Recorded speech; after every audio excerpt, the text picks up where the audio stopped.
Tupelo. By Steve Lance. Just outside Jackson, Tennessee, the map read 104 miles due south. I turned the 1957 pink Cadillac onto US 45 and gave her some gas. Plunging my hand into an ice chest between Bart and me, I pulled out an orange Fanta, popped the top, and guzzled a third of the can. Shoved some salty pretzels in my mouth, tossed the bag back to Susie, and settled in for the drive. The rumors were probably false. Undoubtedly false. Most certainly false. But from the moment I heard them, I had to find out, and now we were on the final stretch. You bloody better well get some petrol, Bart said. Ever since Bart's wife left him, he has taken to using British slang. He doesn't have a British accent. He simply stresses the second syllable. To him, that was good enough, and as far as he was concerned, if ever in London, no one would know he was a Yank. Bart turned to Susie, who was stretched out across the back seat and had a wide-brimmed hat pulled down over her face. Susie was a social influencer who had recently been cancelled. She was taking a break before attempting to restart her career. The three of us were friends, or more accurately, Susie had adopted us. As if she had gone to the pound and picked up 2 stray mutts. And now we followed her around, wagging our tails. Occasionally, one of us would think we had a chance with her, but she would put her hand on our chest and say, "You silly goose." Bart poked Susie in the side, and she batted his hand away. Tell me, lass, don't you think Brenda is overreacting? Brenda was Bart's wife. She had tossed his golf clubs out in the yard, broken most of them in half, shoved the putter into the ground, and hung a pair of panties from it. The panties were made of a yellow daffodil print and were one size smaller than Brenda's. Yellow daffodils used to be Brenda's favorite flower, but now she despises them. When Brenda asked Bart how he could cheat on her, he responded, I was testing out some new techniques. I wanted to get them perfect before I tried them on you. That's when she burned down their house, and Bart decided he would go on this road trip with me. He felt she needed time to cool down. I'm skeptical if one road trip will be enough, but if the rumors out of Tupelo are true, maybe anything is possible. Susie lifted her hat, sat up, and using her index finger, poked Bart on the forehead. I would have waited until you were asleep, knocked you out with a golf club, stuffed the panties into your mouth, and burned the house down with you in it. Susie didn't believe in half measures. I pulled into a Phillips 66 station. Bart headed to the restroom, and Susie got out to stretch. She wore a blue flower print sundress and oversized round sunglasses. Even though it was a self-service station, a young attendant came out to see if he could assist. You headed to Tupelo? The attendant smiled at Susie and then walked around the car, examining it. You know his pink Cadillac wasn't a convertible. That was his '56 maroon one. Are the rumors true? I asked. You will have to see for yourself. Some people say yes, and some say no. What about you? Do you think he is back? For me, he never left the building. The attendant pulled out a box of chiclets and offered one to Susie. She politely refused. I watch your podcast all the time. Or I did. Shame how they treated you. I needed a break anyway. Susie glanced off into the distance. The attendant pulled a slingshot from his back pocket. I can hit a bird from 50 feet. Do you want to see? Don't you dare hurt a sweet little bird. She gave the young man a disapproving look. Susie could rule the planet with nothing more than a glance. She was Cleopatra, and the rest of the world was Mark Antony and Julius Caesar. Doesn't have to be a bird. I can put a soda can on a fence post. The young man fidgeted with the slingshot. I'm going to take your word for it. Susie patted him twice on the chest, and the attendant turned red, smiled, and headed inside, looking back at Susie twice.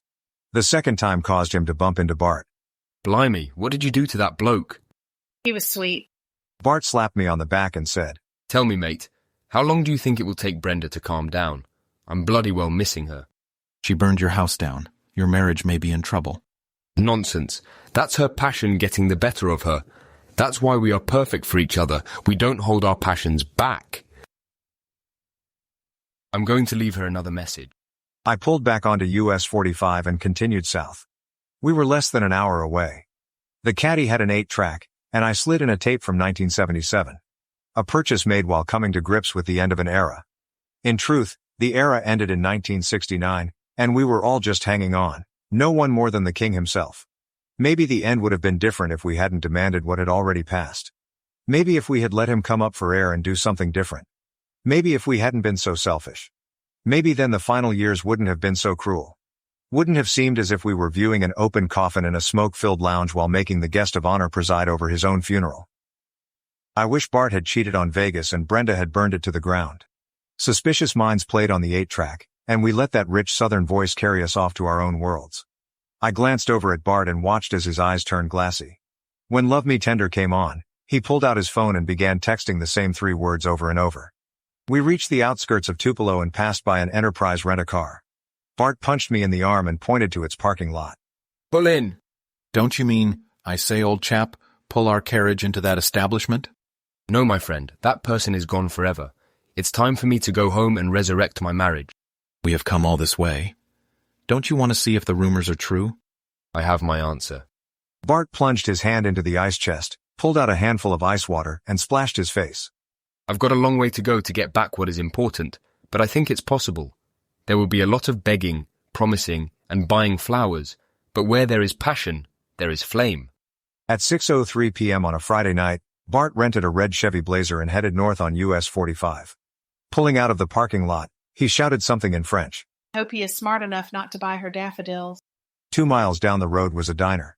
Styled after a passenger rail car, with rounded corners and a row of windows tilted slightly forward as if traveling to parts unknown. We parked directly in front and took 2 stools at the counter. In the corner stood a vintage jukebox that still accepted nickels. I retrieved one from my pocket. Its shine was gone, features worn smooth by countless hands, but I could feel its weight. It felt right. It felt honest. The coin clicked several times as it descended into the machine. A mechanical arm creaked to life, selecting a record from a stack of vinyl 45s. It held it up, paused, flipped it over, paused again, and placed it on a spinning platter. A faint scratching sound announced the next song, and black velvet washed over the diner. The cook waiter put menus in front of us and looked out the window. You know his pink Cadillac was a hardtop. So I've been told. Are the rumors true? Depends. Was his only response, and then he asked for our order. A hot dog and a root beer. Same. The cook leaned down in front of Susie, put one elbow on the countertop, and rested his chin on his fist. If you want, I can make that a chili cheese dog. My own special recipe. I thank you. That sounds good. Susie gave him back the menu and their hands touched for a moment. It does sound good. I'll have that too. I only have enough for the lady. He looked at Susie. Do you want 1 or 2 chili cheese dogs? Only one. I waved my menu, trying to get his attention. The cook and Susie continued to lock their eyes together. I'll take the other. I told you, I only have enough for the lady. You just offered her 2 and she only wants 1. He broke off his gaze and grabbed the menu from me. Look, this is my own special recipe. It wouldn't be special if I gave it to everyone. The cook brought back my plain hot dog and tossed it before me.